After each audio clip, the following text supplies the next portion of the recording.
Hamilton. My pronouns are she, her, and I'm the Vice Dean, Research and Community Relations for the Faculty of Business, Communication Studies, and Aviation here at Mount Royal University. I'm delighted to welcome you all to our event, The End of CBC, a national debate.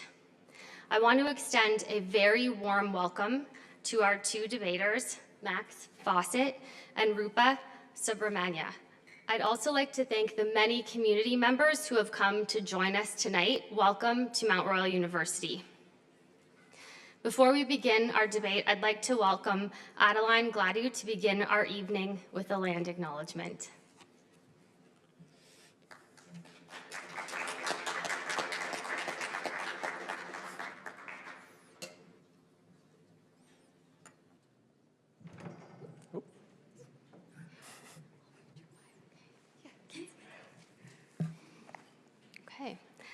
Adeline Gladu is Southern, Taishoni, and Beaver Cree from the Yukon Territory and Northern Alberta.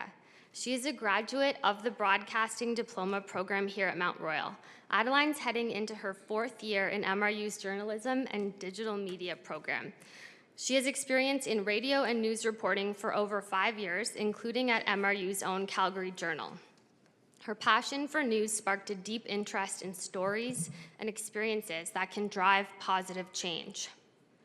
As Adeline says in her bio, as an Indigenous person, her goals set her on a path to not only learn and heal from her own upbringing, but work with a community of resilient generations to build culture, truth, strength, and knowledge through impactful stories. Stories and facts that play a crucial role in shaping communities, society, and driving deep historical awareness that still linger today. Helping others and learning have always been her mandate. Welcome, Adeline.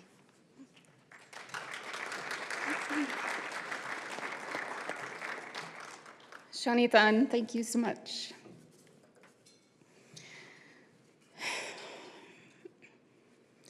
I would like to acknowledge that Mount Royal University is situated on traditional lands steeped in ceremony and history of the Niitsitapi, Blackfoot, and the people of the Treaty 7 region in southern Alberta.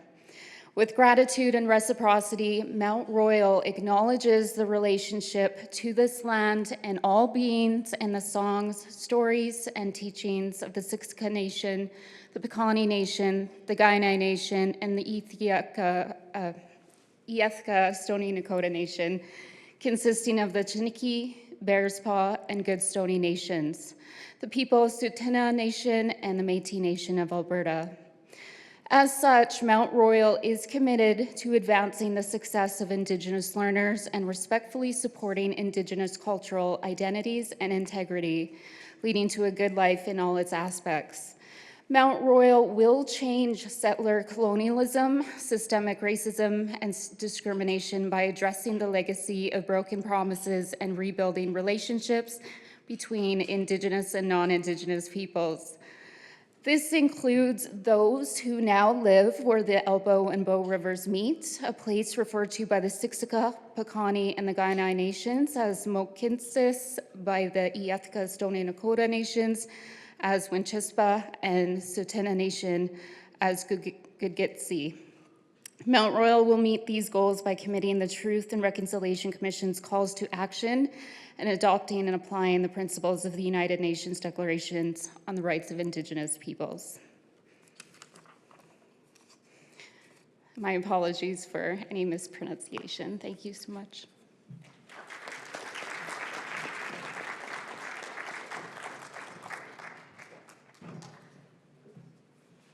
Thank you, Adeline. While we were organizing this event, Brooks told me, and I quote, "Adeline is one of our star journalists." So, before I introduce our speakers and moderator, I want to quickly go over some housekeeping items. Our cash bar will be closing for the night, so hopefully you managed to get your drinks before last call. If you leave Ross Glen, head left and you'll find the washrooms. Gender-specific washrooms are on the left before the cafe, and gender-inclusive washrooms are on the left after the cafe. In case of emergency, you can exit through the main doors here at the front and exit the building to the right of the entrance of the hall. Okay, now for the good part, the debate. This is a really exciting day for the Faculty of Business, Communication Studies, and Aviation, and in fact for Mount Royal University as a whole. I've worked here for over a decade, and this is the first time I can remember us hosting a public debate like this. I want to thank Dr. Brooks DeCilia for coming to me with this idea. It was actually buried in a way bigger email. I went back to look at it, and it simply said in one line, we could do a great debate with the looming federal election about the future of CBC. And of course, I got excited immediately, and here we are. So Brooks, it's been an absolute pleasure to work with you and Gabriella on this. As all of you know, this debate is about the future of public broadcasting in Canada. Universities have a very long history of serving as forums for public debate and intellectual exchange of many kinds. And debates like this can play a critical role in fostering informed dialogue. So we hope that all of you walk away with a better understanding of what defunding the CBC would mean for Canada. Okay, I'm very thrilled to introduce our two debaters. So on my right, we have Rupa Subramania, who's a writer based in Ottawa, Canada. She began her writing career at the Wall Street Journal India with a weekly column focusing on the intersection of economics, politics, and public policy. Her work has been cited in the New York Times, Financial Times, and The Guardian, among others. She's also a former columnist for the National Post. On my left, we have Max Fawcett, who's the lead columnist with Canada's National Observer and the winner of the 2023 National Newspaper Award for Columns. He's a former editor of Vancouver and Alberta Oil magazine and spent 2 years working in the Alberta Climate Change Office. He's also distantly related to Canada's worst prime minister. See if you can guess who it is. I actually have no idea, so maybe you can tell us at some point. He was born in Vancouver and has lived in Toronto, Ottawa, and Edmonton, but now happily resides in Calgary. Our moderator tonight will be Dr. Gabriella Perdomo-Paez. Dr. Perdomo-Paez is an assistant professor of journalism at Mount Royal University. Born and raised in Colombia, Gabriella has worked as a journalist, educator, and scholar in Latin America and Canada. She holds a PhD in Communication Media Studies from the University of Ottawa and an MJ from the University of British Columbia. Gabriella researches anti-media discourses and changing norms and practices in different journalism cultures. Her research also focuses on the intersection of journalism and podcasting. She teaches core journalism courses in the first and second years, including journalism foundations, news reporting, and community-centered journalism. She's the co-creator of the Spanish-language podcast Periodemica, which highlights the life and scholarship of Latin American academics living in the diaspora. I'll now turn things over to Gabriella to explain the format of the debate.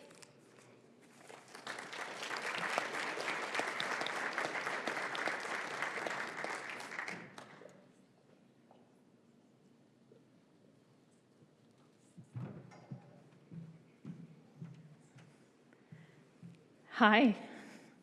Thank you, Leah, for those introductions. Now, I'm sorry, I did not have my things where they started. Okay. So good evening, everybody. Welcome to our national debate about the future of the CBC. Mount Royal University School of Communication Studies is on the front line of combating misinformation and disinformation. My colleagues and I are training the next generation of journalists in our department. We are striving to arm students with important skills, such as verification, fact-checking, solutions-oriented journalism, and journalism that is centered in the well-being of communities. We wanted to host this debate because we think the removal of the country's biggest journalistic organization deserves further study and open debate. As journalists and academics, we welcome debate. We want informed conversations. We want to complicate the narrative. And that brings us to tonight. Our debate will mimic, with some derivation, the Oxford Union format. A concise motion will be followed by opening remarks and rebuttals. First, we will introduce the Conservative Party's plan to defund the CBC. Each debater gets 5 minutes to respond to the plan. 3-minute rebuttals follow. We will then proceed to a moderated question and answer session and conclude with closing remarks. Each debater will have 2 minutes to respond to each one of these moderated questions. And as moderator, I reserve the right to follow up on questions and insert information and data. Both Max and Rupa received the motion and our moderated questions in advance. Some of these questions were posed by you, the audience, and we thank everybody who submitted questions. For transparency, and to elevate the level of this debate, we also shared with Max and Rupa the research, data, and news reports we used to prepare the questions. The debate will last about 1 hour and 15 minutes. Let's get started. Conservative leader Pierre Poilievre says he can't wait to defund the CBC. In an interview last December, Mr. Poilievre vowed to eliminate the CBC's English service, but not its French service. Yesterday, Poilievre would not give a timeline for when he would defund the CBC. But he did say his position is clear and it hasn't changed, adding, "We are going to defund the CBC." Okay, so we flipped a coin to know who would go first. And that was Max. So Max, you are speaking first and you are speaking against the motion. Rupa, you are speaking second and in favor of the motion. So now you have 5 minutes each to state your position. Max? Thank you, Gabriella. Thank you, Rupa. Thank you, everyone, for coming here tonight. I'm delighted to be here, and I'm delighted to be able to argue, to speak, I guess, against the motion in front of us. In a universe without Donald Trump, and I know how exciting that sounds right now, defunding the CBC would still be a bad idea. It would weaken our cultural infrastructure, make it more difficult for Canadians to understand their country, and open the doors wider to purveyors of misinformation and partisan rage farming. But in one where Trump is actively threatening Canada's sovereignty on a regular basis, defunding the CBC is a willful act of cultural surrender and maybe even suicide. Defunding the CBC would make us more dependent on social media for news about our communities and country. It would make us more vulnerable to misinformation, hatred, and division that spreads too easily online. And it would leave us even more defenseless against the growing threat of foreign interference, whether it's coming from China, India, Russia, or the MAGAverse. Who, I ask, would want that? From its inception in the 1930s to its glory days in the 1970s and 1980s, the CBC has been a deliberate instrument of national unity.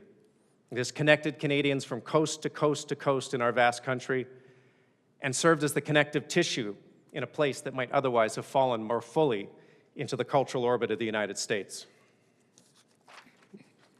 As Conservative Prime Minister R.B. Bennett said in 1938, the CBC was to serve as an agency by which national consciousness may be fostered and sustained and national unity further strengthened.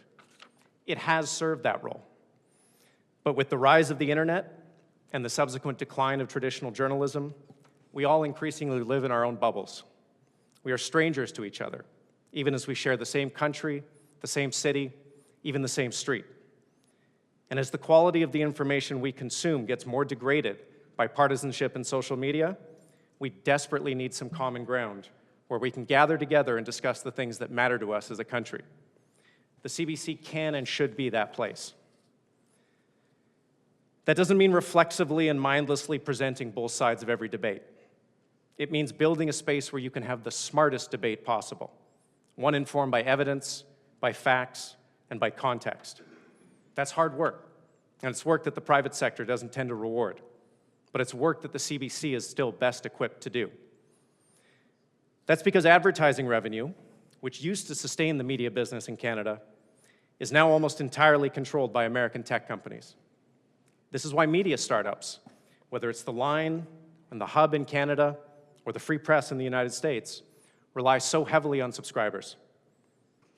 But let's be clear about what these publications do and what they don't do. They don't do deep reporting.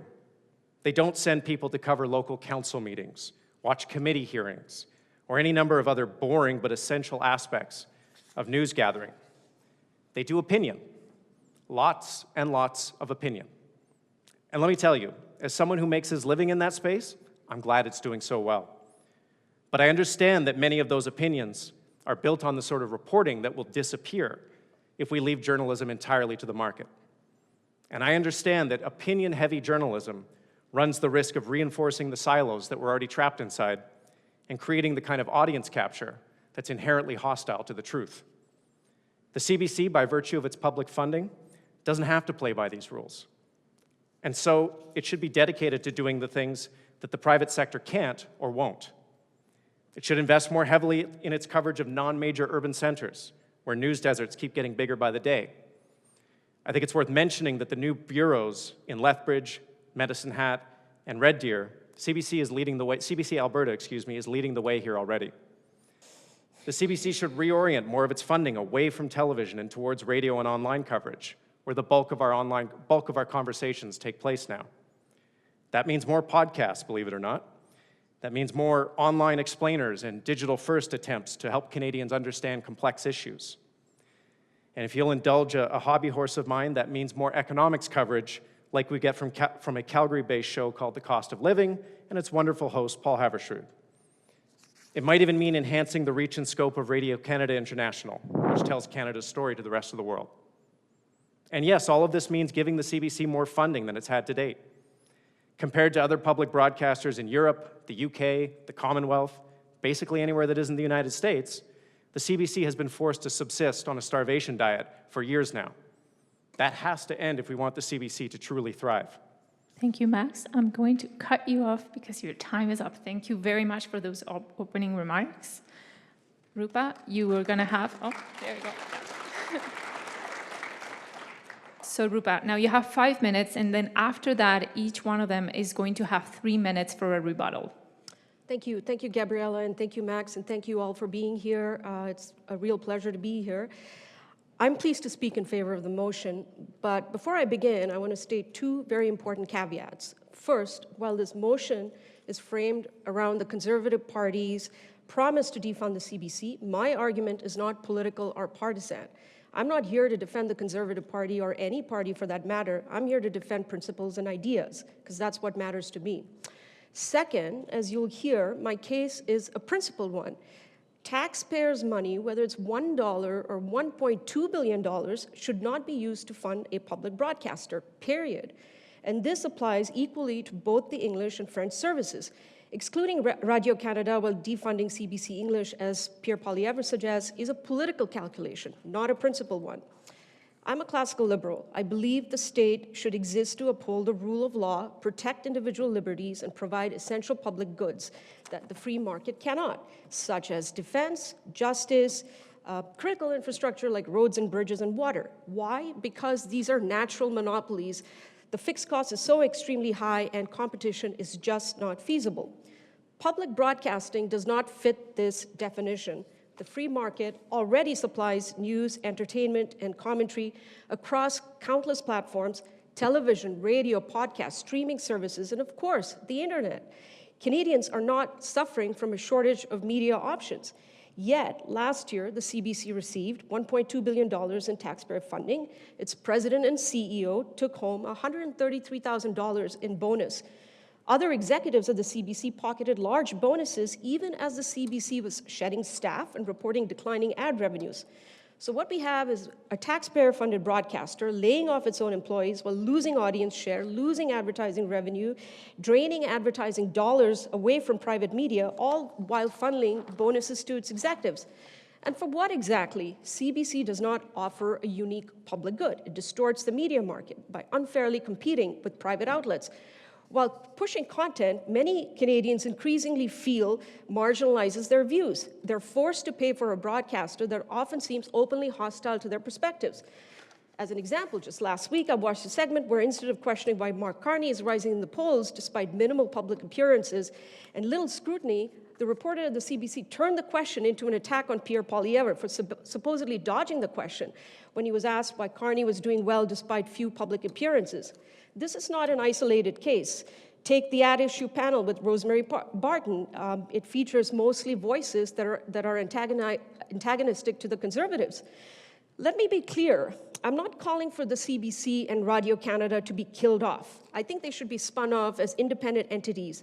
If they can raise funds from viewers, from private donors, or from institutional supporters, like what you have in the US with PBS and NPR, they should survive, but not on the public purse. Now, I anticipate a counter-argument that the CBC serves remote communities that the private media would ignore. This may have held some truth about half a century ago, but today we have something called the internet, and the barriers to entry for media production have never been lower. If there's a demand for local news, someone will meet it at a fraction of the cost and without forcing taxpayers to pay for it. Frankly, in my opinion, if there's a genuine public good here, it is universal broadband access, not propping up an outdated broadcasting model. So basically, in my opinion, there's no compelling case for a taxpayer-funded broadcaster in today's Canada. Canadians should be free to choose what they watch and read rather than being forced to fund a state-backed media outlet.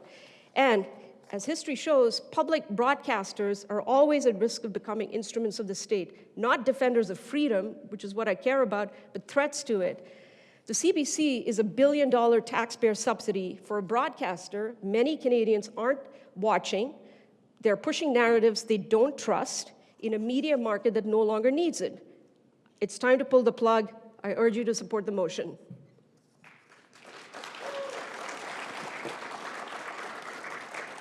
Thank you very much, and thank you for staying on time. I think maybe let's get you to rebut first, Sure. since Rupa was just talking. Maybe let's give her a little break. And you have 3 minutes for a rebuttal. Okay. I'm going to start in a place I almost never start, and that is citing Conrad Black favorably. This is from a 2023 piece that he wrote about the calls to defund the CBC, and he was referring specifically to the narrative that comes out a lot that the CBC gets bad ratings, so obviously it can't compete. He said, French CBC television and radio and English CBC radio are all market leaders, 15%, 20+%, and 16% respectively, and all higher than a decade ago. This is a distinguished performance that deserves better than the brickbats, there's one of Conrad's words, normally aimed at them by the CBC's critics. I could not agree more. Let's go through a couple of the other brickbats in this argument.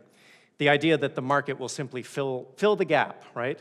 It's just like in America, they have PBS and NPR, and why can't we do the same thing?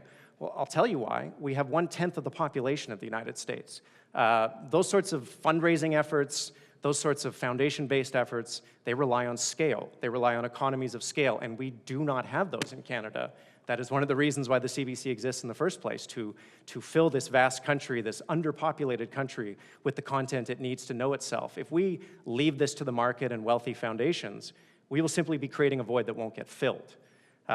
It is tempting to sort of believe in this ideological vision that the market will simply meet a need. If there is a need, it shall be filled.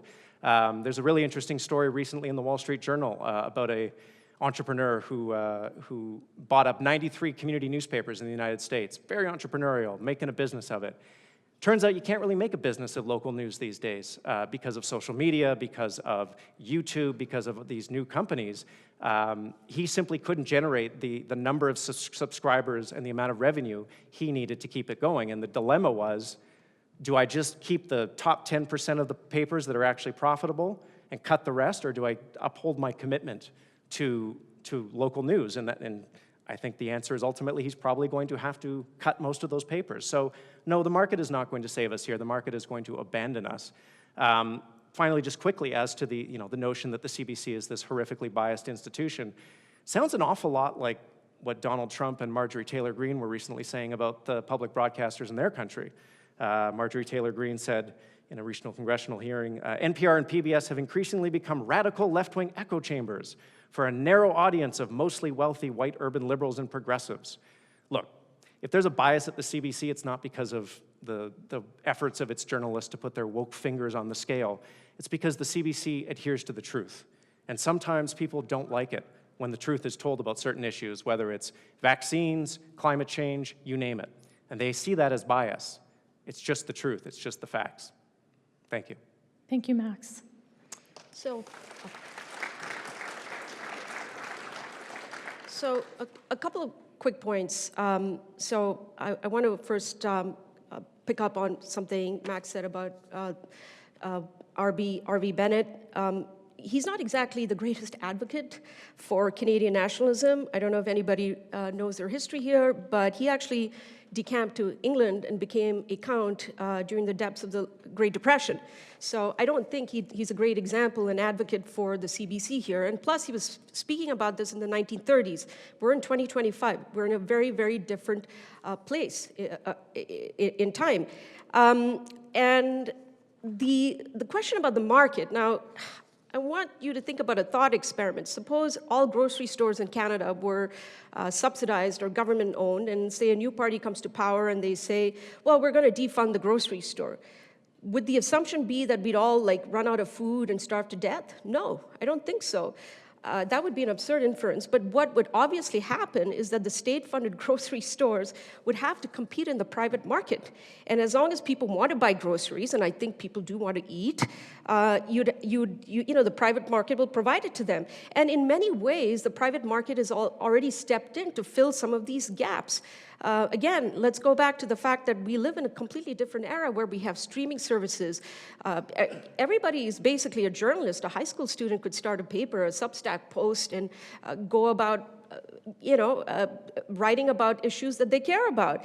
And the fear that the market just cannot fill a gap when socialism recedes is exactly what is wrong with Canada today, where the establishment basically believes that the market system, doesn't believe in the market system of free enterprise. They think that the government should step in and fix and do everything, including giving us news and opinion, why? Because apparently people are unable to do this for themselves.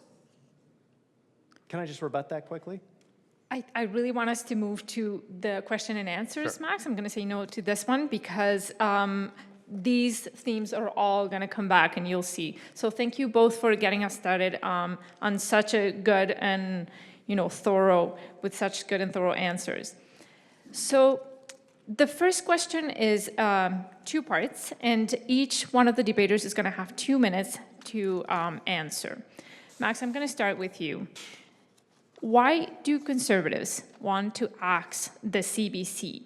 And why is the public broadcaster so loathed by some Canadians?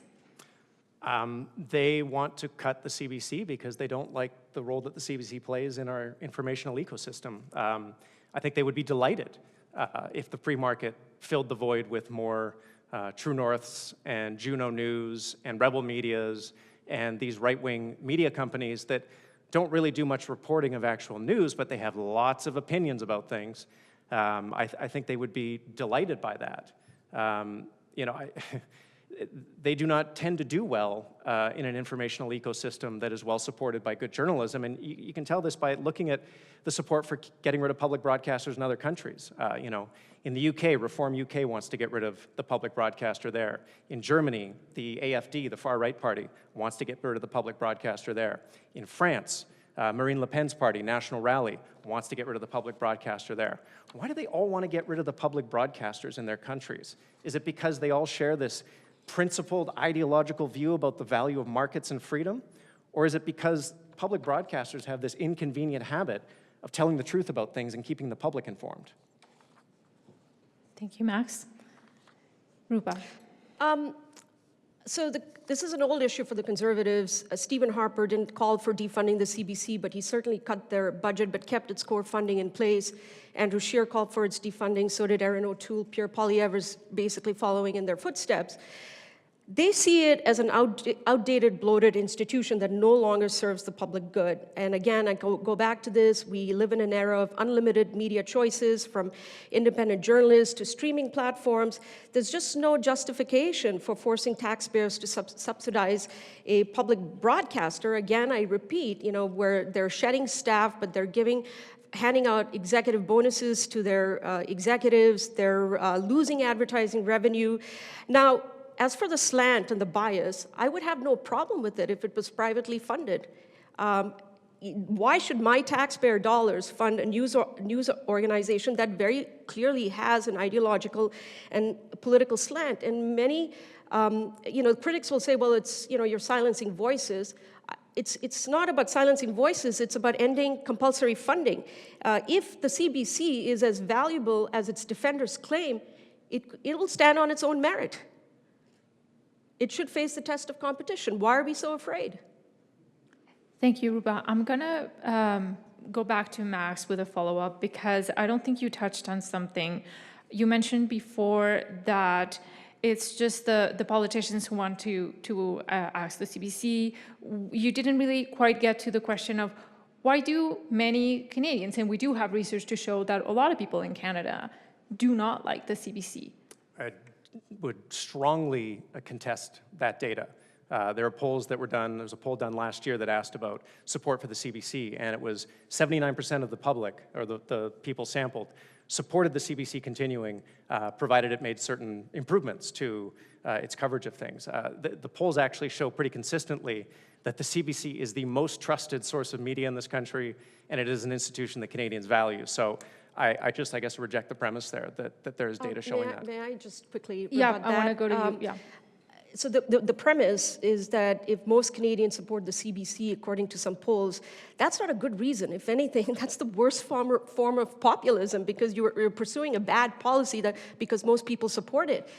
So if most Americans supported the tariffs, Trump's tariffs, would that be good for America or for the world? Obviously not. A popularity test measured by a poll is not an argument based on principle. It really is an argument that belongs in the realm of populism, and which, by the way, supporters, supporters of the CBC accuse their critics of being populists. Thank you, because that actually brings me to my next question, and this time I want to start with you, Rupa. Critics accuse the CBC of being an urban, elitist, Eastern institution with a liberal bias. A recent McGill Center for Media, Technology and Democracy study found that about 30% of respondents think the public broadcaster is too woke, tells people what to think, and shows bias in its reporting. Similar proportions of Canadians, though, disagree, and around 40% don't have an opinion or don't want to state one on that. This is according to an advocacy data survey of 2,055 adults conducted for the McGill Center. So the question here is, Rupa, is this criticism fair? Yeah, it's certainly, look, again, it comes back to first principles. It's a taxpayer-funded entity. Taxation is, after all, taxation is representation. If you feel like your views are not being fully represented and there's a liberal ideological slant, and actually there's a media company in the US that measures media bias, and the CBC is bracketed as left liberal. And so the fact of the matter is most Canadians don't believe in they don't agree with the slant that comes out of the CBC. Again, if it's a privately funded platform, by all means, go for it. You know, it's your money, and I can choose not to listen to what you have to say.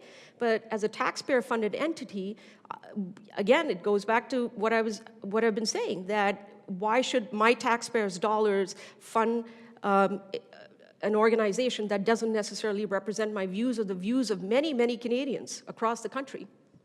Thank you. Max, you have 2 minutes. Can you repeat the question, please? Yeah, so it was a long question, but I will summarize it by saying an advocacy data poll for the McGill Center for Media, Technology and Democracy study found that about 30%, so it's between like 27 and 31% of respondents said these three things about the CBC: that it is too woke, that it tells people what to think, and that it shows bias in its reporting. So the question is this fair criticism? Is there something there? I think there's maybe the tiniest kernel of truth there. I mean, I think it was not a good decision for the CBC to be in the business of doing opinion, straight opinion, which it did for a while. I mean, it published my work. It got out of that business very quietly. I think that was a good decision. Now they do first-person perspectives, which is better. But by and large, the allegation that the CBC tells people what to think feels like more projection than anything. Rupa mentioned this American group that identified them as center-left. I would assume that they identified the New York Times as center-left. It feels to me like Americans view Canada through this prism where anything slightly to the left of Attila the Hun is communism these days. Stephen Colbert famously at the White House Correspondents' Dinner in 2006 said that reality has a well-known liberal bias. So when the CBC reports on things, again, like vaccines, climate change, factual things, with factual ways, with talking to experts, talking to people who study these things, they get accused of being biased. But their bias is towards the truth. It is towards accuracy. It is not some ideological put-upon where they're trying to get people to think a certain way. This criticism runs right through the far right in multiple countries where they say the public broadcasters are trying to indoctrinate people, they're trying to brainwash them, and I think what they're scared of is that public broadcasters teach people how to think critically. Thank you. May I quickly rebut You that? have 30 seconds, yeah. So what's interesting is when you don't have an argument, you'll invoke the bogeyman of Trump and far right and extremists and so on. And I myself have been called all of these names. But that's not an argument. That's just a deflection. That's just a distraction. The fact of the matter is that the CBC, I mean, we saw this during the pandemic. They didn't do anything to push the narrative that was coming out from the government, from our public health authorities. They accepted everything as fact, when in fact, the point is that they approach all of these subjects as settled truths. And my problem with that is that there's no such thing as a settled truth. Everything should be up for questioning. And the fact that the CBC or large sections of the legacy media, by the way, I'm also very critical of them. It's not just the public broadcaster. They just accepted everything hook, line, and sinker and didn't do anything to push back, whether it was lockdowns, restrictions, vaccine mandates, you name it. And so suddenly we're supposed to think that the public broadcaster should be the arbiter of the truth. Who made them the arbiter of the truth? All right, thank May you. I rebut that? Thanks. Yeah, you have 30 seconds. I mean, nobody made them the arbiter of the truth, but they are obligated to fund or to cover these issues factually and accurately, and that does seem to upset some people. I would point out that the CBC has a reporter in Ottawa named David Fraser. His job seems to be to cover the Freedom Convoy constantly. All of his stories are about the convoy. They're about Tamara Leach. They're about Chris Barber. And they are very sympathetic stories, possibly too sympathetic. But that is the role that he is playing in the organization. I think that's great to have those different voices there. But to pretend that the CBC is somehow this arm of government sort of edict, and they're just carrying their messages out from the government and enforcing them on the public, it's not proven out in the actual coverage that was provided. Thank you. I'm going to move us to our next question because it is related. And I'm going to start with you again, Rupa. Critics of the Conservatives' plan say the pledge to defund the CBC is not about public policy. It's actually about politics. It boosts support, especially in this populist moment.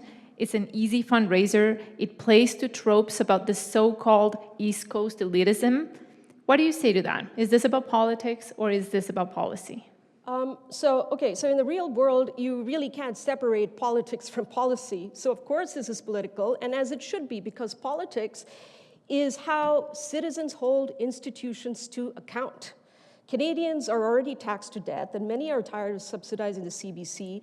And obviously there's a political element to this promise. It plays well to the Conservative base, who really rightly feel that their views aren't given a platform on the CBC. just because there's a political element to the promise doesn't mean logically or in any sense that it validates the principal argument that I'm making this evening, that the state shouldn't be funding news and opinion with our tax dollars, when it should be left to the free market of ideas. In a democracy, it's not playing politics to demand better from your public institutions. It's actually responsible government. And just to clarify, there is no more opinion in the CBC, as Max said, right? So, Max, what's your answer to that question? I mean, I gotta say, it sounds like conservatives like Rupa want some DEI at the CBC. They want some diversity, equity, and inclusion of their perspectives. That's an interesting turn of events. I hadn't expected that. Look, Poilievre's promise to defund the CBC is obviously politics, and the reason you know it's politics is because he says one thing in English Canada and another thing in Quebec. The idea that Quebec somehow needs the CBC, but English Canada can survive on its own, I would actually argue it's the reverse.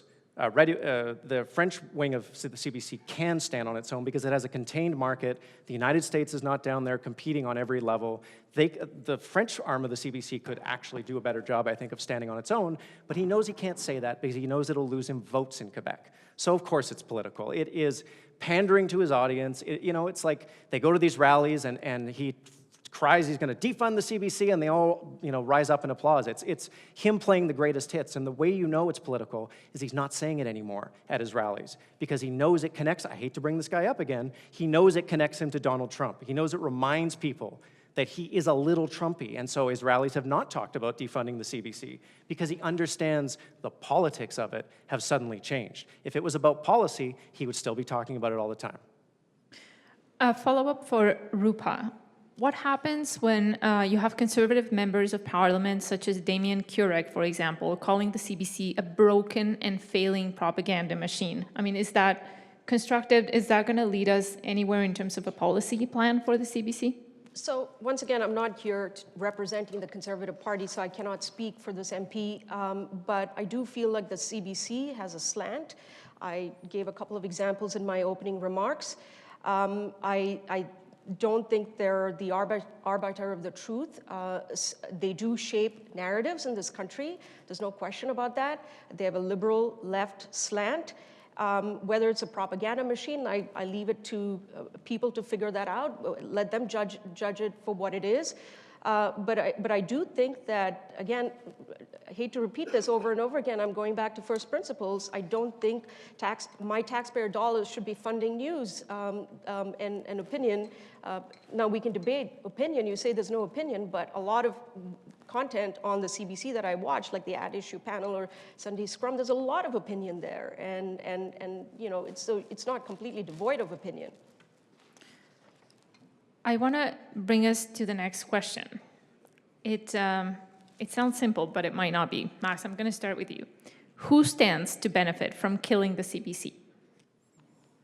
I think clearly it's competitors in the private media space. I think online blogs, online Substacks, people like me, people like Rupa, we would probably benefit from the defunding of the CBC because if you create a void, you create a need for people to fill it. But I think the biggest winners of a CBC being eliminated are conservative politicians and the groups that donate to them. I mean, there is a direct and measurable correlation between someone's knowledge of the world around them and their willingness to vote for far right-wing parties. Frank Graves, the head of Ecos Research, and I know people love to make fun of Frank, but his polls have been completely prescient, as we've seen over the last little while. He's been polling on this for years. He's created something called a disinformation index, where he asks people factual questions about a few issues, so climate change, vaccines, oil production, basic stuff that can be verified. And then he correlates it with partisan support. And the chart looks like this. It is off the scale. Once you get to the people who are most misinformed, they're the most likely to vote for the Conservative Party or the People's Party of Canada. So that is the benefit. I mean, it's the thing that people don't want to say out loud. Certainly conservatives won't say it out loud, but they benefit from having a public that is more poorly informed. And all you need to know about this is looking at the United States and their recent election. 50% of the public doesn't get news on a regular basis. We are living in a time of just sort of epic an epic lack of civic literacy. And getting rid of the CBC would make that 100 times worse. You ask yourself who that benefits. May I just quickly jump You in? actually have 2 minutes because Max started Oh. with that question. So you have 2 minutes okay. to So, state your, yeah. Sure, thank you. Who benefits? Democracy itself benefits when media independence is actual and not just claimed. So, by the way, I don't agree with the framing of the question because I'm not here to, I'm not here to argue killing the CBC. I'm here to argue defunding it. Defunding it means to survive. So the CBC would have to find private sources. Sorry, my mic's, private sources, and I'm just going to Time hold is this. fine. It's okay. Yeah, sorry. I'll give you 30 seconds to put your mic back on. Yeah, so they'd have to find private sources and find advertising revenue. The Canadian public stands to benefit from all of this. Taxpayers no longer will have to subsidize a public broadcaster. They will have the freedom to decide where their dollars go. Private media will have a chance, as Max mentioned. I actually agree with him on that point, and we should welcome that. And at the end, I think overall democracy is going to benefit from this greatly. Do you have a rebuttal to that, Max? Or should we go move to on. our next question? Again, I love how all your answers are leading us naturally into our next question.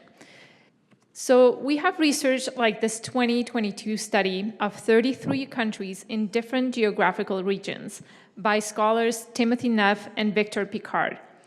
They found that high levels of secure funding for public media systems and strong structural protections for their political and economic independence are consistently and positively correlated with healthy democracies.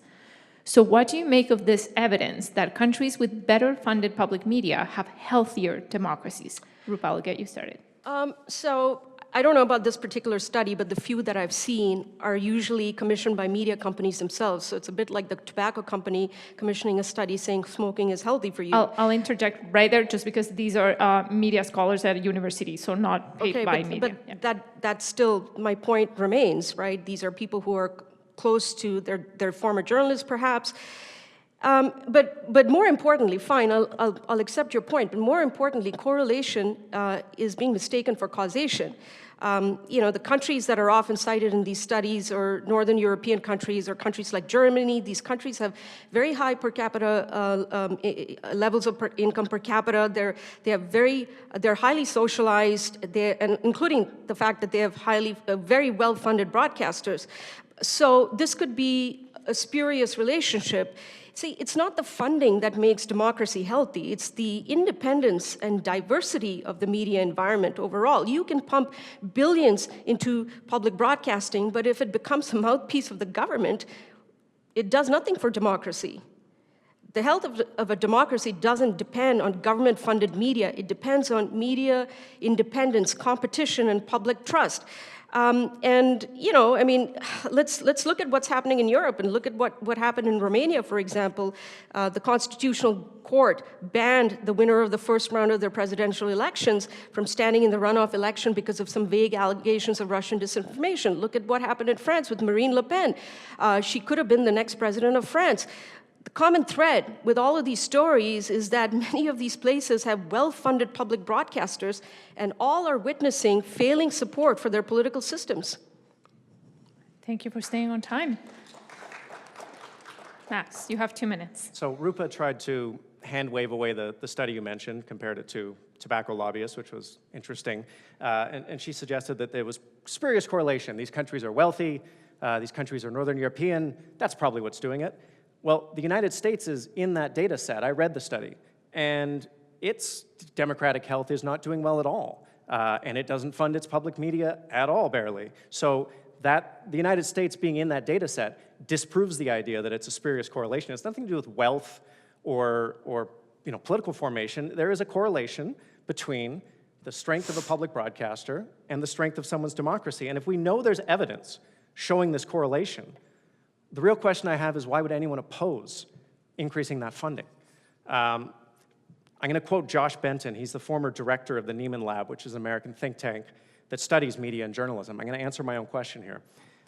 In essence, he says, The more a country's people see themselves as part of a unified us, the more likely they are to fund generous social programs.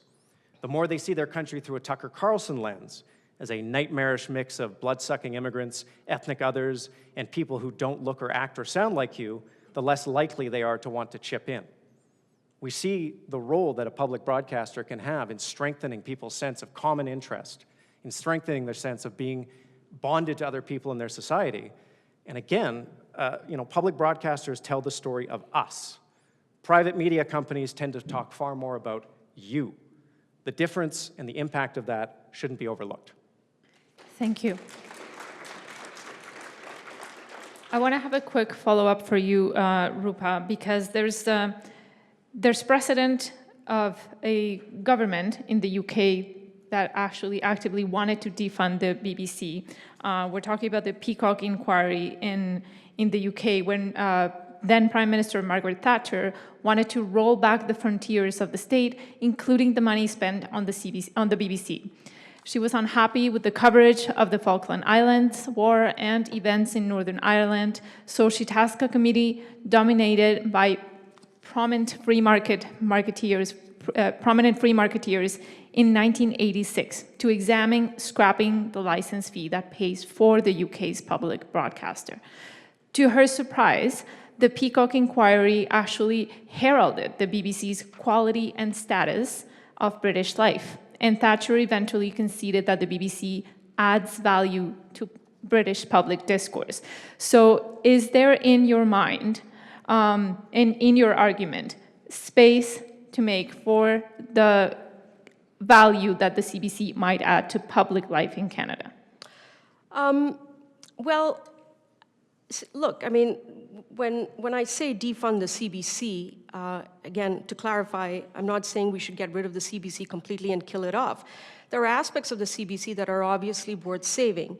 There are some things that are truly, truly ridiculous, like CBC television is commercially driven. So on the one hand, they get taxpayers' money, but they also raise money in the private market through advertising revenue. I mean, it beggars the mind. It really is bizarre.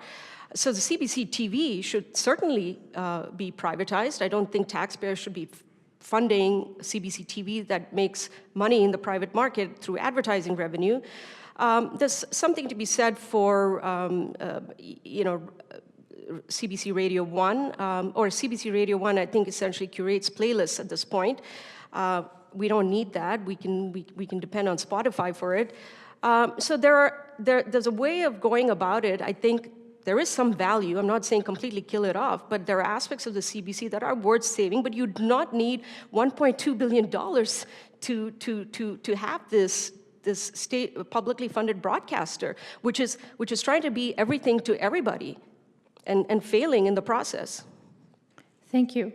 I'm going to lead us to another question about this idea that the market can take care of things.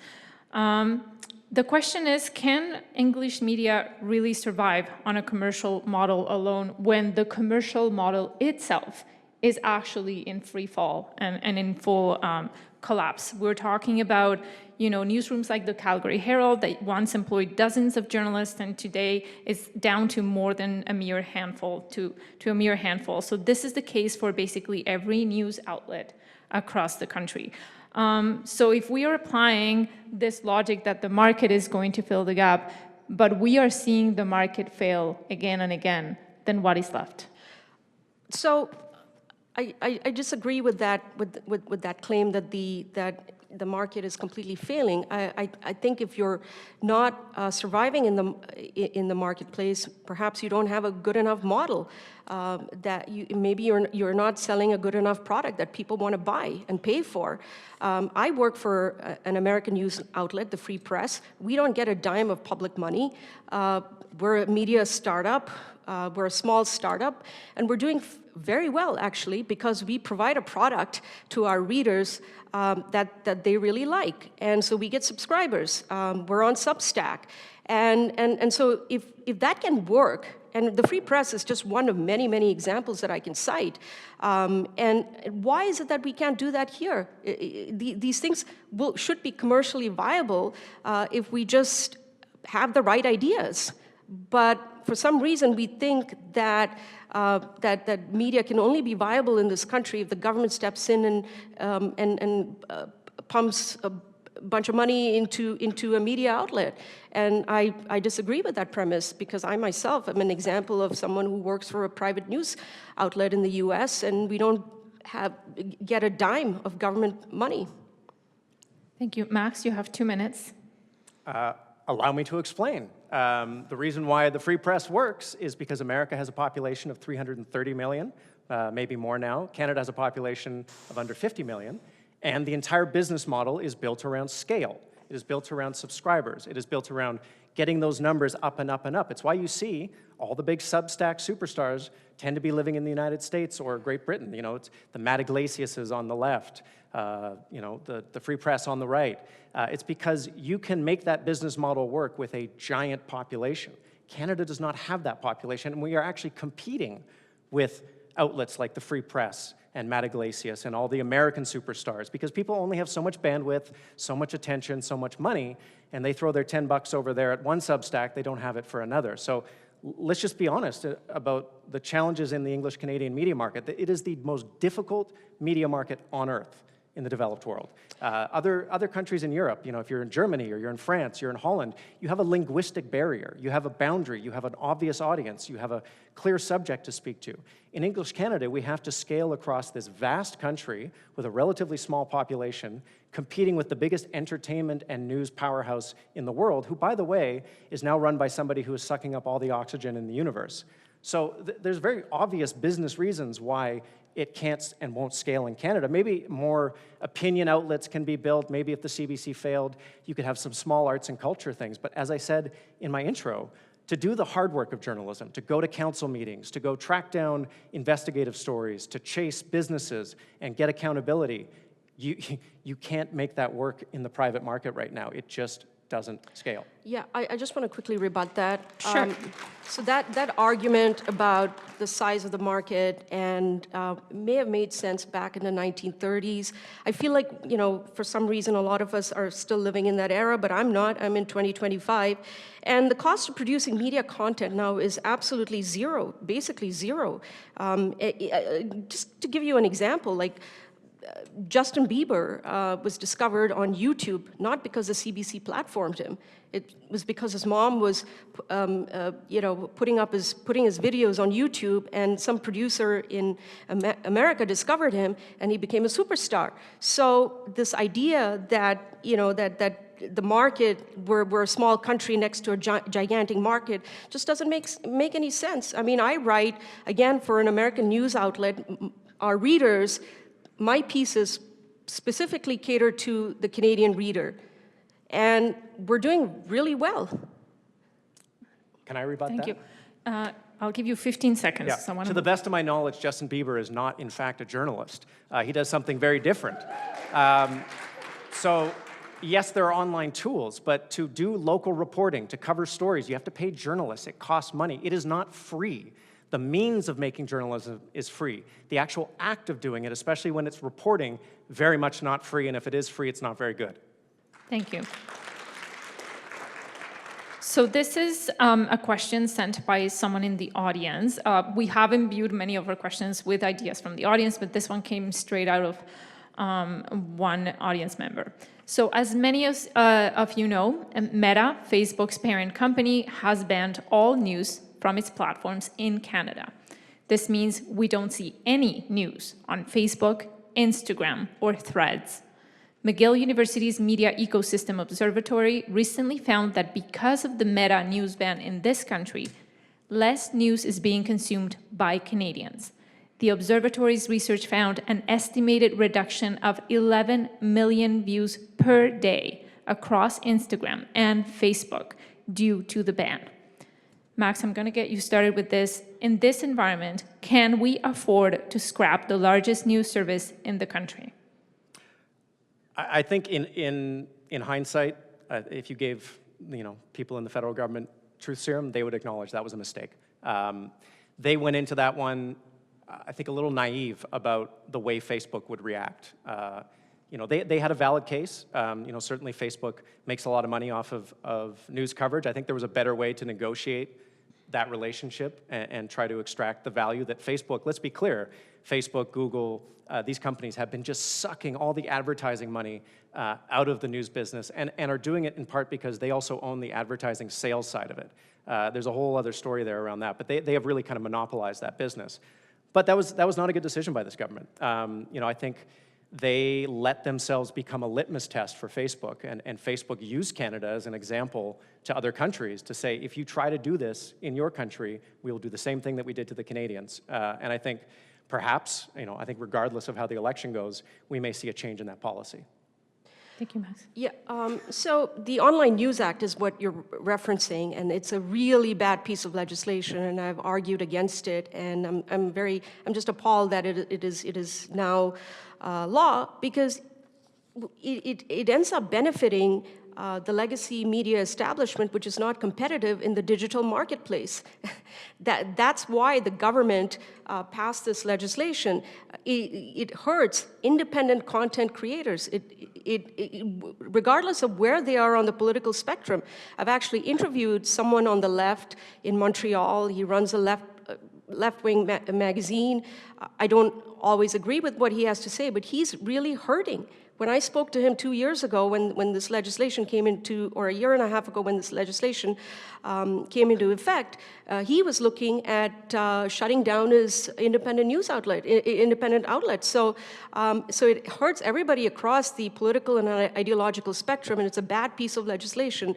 And I think what we should be trying to do is hopefully whoever comes to power next, if it's the Conservative Party, they should really look into trying to repealing that legislation, because it doesn't benefit the average Canadian at all. Thank you. Canadians pay $33 per capita in public funding for the CBC. The corporation relies mostly on government funding, but also gets funds through advertising revenue, subscriber fees, and earnings from some investments. According to the latest report, the CBC receives about $1.4 billion in government funding per year. But the question here is, are we paying too much for the CBC? Are the Conservatives arguing for paying less per capita for the CBC, or is this a question of the value we are getting for what we pay? Rupa. Yeah, it's certainly, it's definitely both, I think. I think $1.2 billion just seems very, very high for the value that you're getting in return, especially for an organization that is actually losing money. It's lost like 14% over the last 6 years. It's losing advertising revenue. And I certainly am not going to advocate giving more money to the CBC because, I think one of the arguments is that if you give more money to the CBC, it's going to work better. I don't think so. I don't think pumping billions more dollars into it will not necessarily improve the quality of your product. It's like, I don't know if you've heard of something called Parkinson's law, which basically says that work expands to fill the time available. So it doesn't mean that more money will make the CBC more productive. So I don't think throwing more money at the CBC makes any sense. If it cannot survive at $1.2 billion, what does it say? But is the question, sorry, I'm going to do a quick follow-up, is the argument then about the content of what is provided, or is it about changing the dollar amount? It's both. Like, in my opening remarks, as I said, my argument is that I don't think this is a necessary public good. I don't think it's a public good. It does not fit the definition of things that the government should be involved in, like providing critical infrastructure. So we shouldn't be, as I said, we shouldn't be spending $1 or $1.2 billion. So that's number one. Having said that, given that the amount of money that goes to the CBC, we're not getting value for the money that goes in. And that's a second argument. Thank you. Max, you have 2 minutes. Yeah, I don't think there's any amount of money where folks who want to defund the CBC would admit that there's value for what they're spending. I think this conversation is just a textbook definition of being penny wise and pound foolish. As of 2022, Canada's public broadcaster received 60% less in government funds than its peers in other developed countries. We're talking about Germany, UK, France, you name it. There's only one example where we look like we're spending a lot of money, and that's the United States. why do we persist in allowing that one data point to frame our view of the CBC's funding and its value? And why, given America's ongoing descent into what I would call lawless authoritarianism, would we want to make the mistake it's made when it comes to funding public media? We can do better than them. We have to do better than them. And if we're willing to spend tens of billions of dollars on new ships and new weaponry to defend our country, why in the world wouldn't we spend a few $100 million every year defending ourselves against misinformation, against foreign influence campaigns, against mischief coming from hostile powers? In many ways, it would be one of the best investments this government has ever made. I want to follow up with something that Rupa mentioned, so I'll pose the question to you. Rupa just said that the CBC does not provide a public good. How do you respond to that? I think public good is in the eye of the beholder. I think the CBC provides an enormous public good. I think we get incredible value for the money we spend, and I think we would find that out if we stopped spending it. But again, if you see no value in a public broadcaster and public media from a purely ideological perspective, it doesn't matter what they do. Their very existence is an affront to you. So I'm not sure that that is a totally sort of reliable analysis of the output that the CBC does. Thank you. I'm going to check with Leah. Leah, are we moving into closing remarks now? Or, yeah? One more question? Okay, thank you. So, some research suggests that public broadcasters help fight misinformation and disinformation. There's convincing research contending that countries with solid public broadcasters like Germany are more immune to the effects of pernicious disinformation. An article by Sarwain et al. In 2019 noted that well-funded public broadcasters achieve higher market shares, stronger relevance as an information source, and greater trust and independence from external constraints. Since we're talking about in that terms of like independence and higher value, would defunding the CBC be a blow to fighting mis and disinformation? Rupa. The assumption that public broadcasters are somehow arbiters of the truth is an extremely problematic and dangerous idea. It takes us down on the path to the road to serfdom, where Big Brother basically tells you what is true, what you should believe in, and if you think otherwise, that's a thought crime.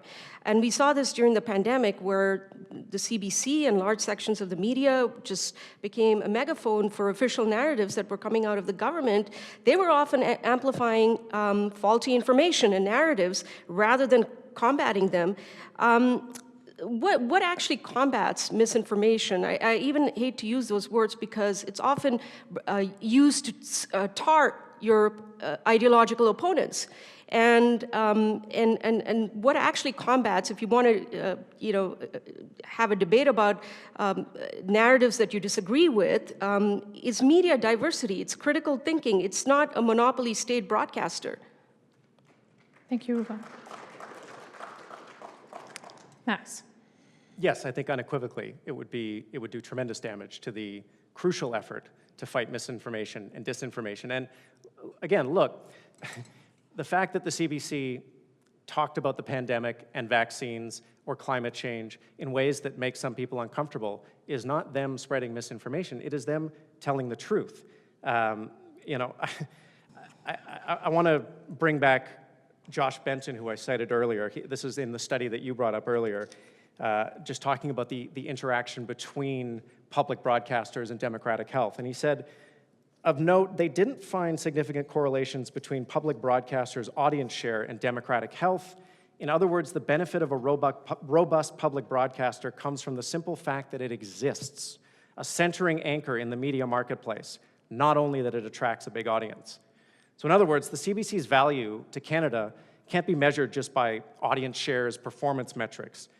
Its very existence exerts a balancing and grounding effect on the broader informational ecosystem. So yes, let's have 1,000 voices bloom. Let's have blogs on the left, blogs on the right, wherever you might be. But having the CBC in the middle, grounding these things with reporting, with talking to people in communities, with having open line call-in shows, with doing all the work that is not profitable and is not attractive to new media startups helps flush out the entire ecosystem. It makes the ecosystem more healthy than it would be otherwise if it was just left to the free market. Thank you. Right on time, you're both so good. Okay, so this brings us to the end of our questions. Thank you both for your engagement and insights. And what I want to do is I want to lead us into the final remarks with one question, but also one request. So the question is there room for nuance here? For your closing remarks, my ask is that each one of you think of one point that the other person brought up that you might want to consider moving forward. You each have 3 minutes to wrap up the debate. Okay, thank you, Gabriella. So for my closing remarks, I want to return to first principles. And throughout this debate, I've laid out a clear, principled case that the CBC is not a public good. It is not essential infrastructure like roads and bridges. It is not a service that the free market fails to provide. On the contrary, we live in an era of unprecedented media abundance, from independent journalists to podcasts. So we're not starved for information or entertainment in any way. Year after year, we continue to spend a lot of money, $1.2 billion of taxpayer money, to prop up the state-funded broadcaster, which I think distorts the media marketplace. It drains advertising dollars from private outlets trying to survive, actually on their own merit. And it pays executive bonuses to its top executives while laying off staff. And we should also be clear-eyed about the risks involved. See, public broadcasters, no matter how noble their origins, are always at risk of becoming tools of state power rather than champions of freedom. A media outlet that depends on the government for its survival is by its nature compromised. It cannot truly hold power to account when it's beholden to that very power for its funding. And that is at the heart of the debate. A free people, and I think that's what we should be aspiring to. Free people in a free market should be able to choose what they read, what they watch, and what they fund voluntarily. No one should be forced to pay for a broadcaster that does not represent them, it does not respect them, and is no longer necessary in today's dynamic media argument. As for conceding to a point that Max may have made, I do think, again, I want to clarify, I'm not here to say kill the CBC. There are aspects of the CBC that are worth saving. I do think that we need a more competitive media environment. Where I disagree with Max is I don't think the government should be involved in providing it. I feel like let it stand or fail on its own merits in the free marketplace of ideas where it should have been all along. Thank you, Rupa.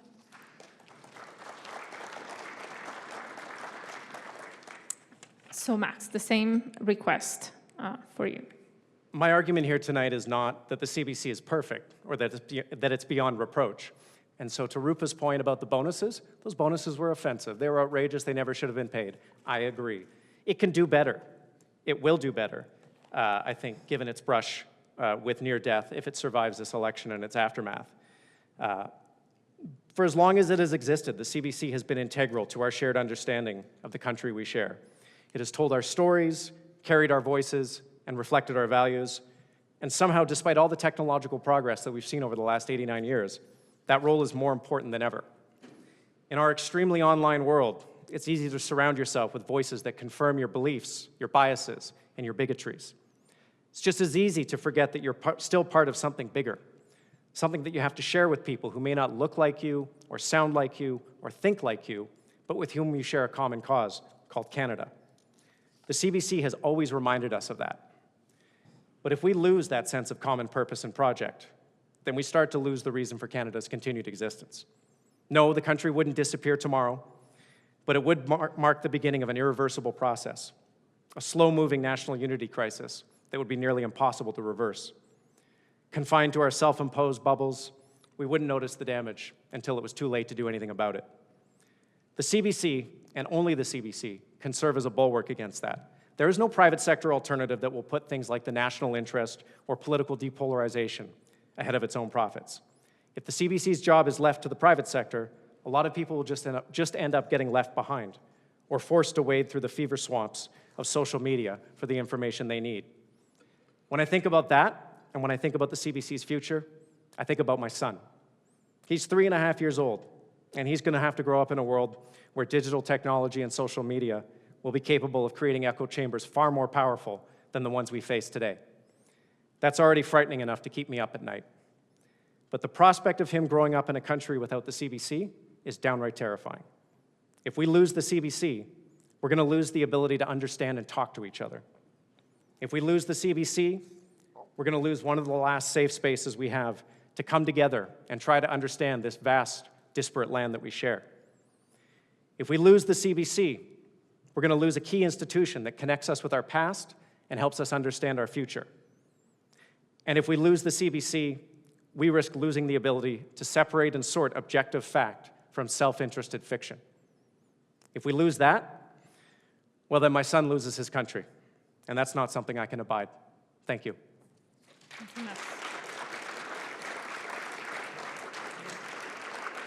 So that concludes our debate. I want to really thank Rupa Subramania of the Free Press. Thank you. And Max Fawcett, Max with Canada's National Observer. At Mount Royal University, we really aim to open minds and change lives. We hope this lively debate has given you food for thought.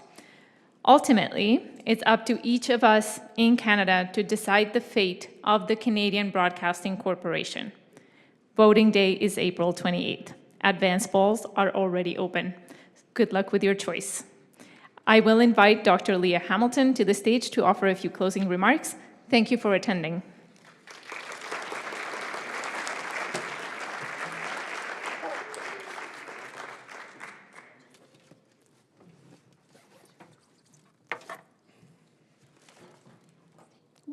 Get goodies. Wow, thank you all for such a lively and informative debate about the future of public broadcasting in Canada. I'm so glad we were able to do this public debate this evening. I have lots of people to thank, so I want to start by thanking our fantastic debaters, Mac Fawcett and Rupa Subramania. Thank you.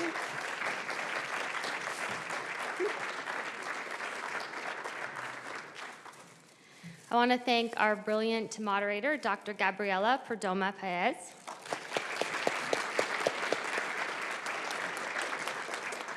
I want to thank the vision behind this debate, Dr. Brooks DeCilia, who also did a ton of work providing lots of evidence and scripts and really did so much to make this event happen. So thank you, Brooks.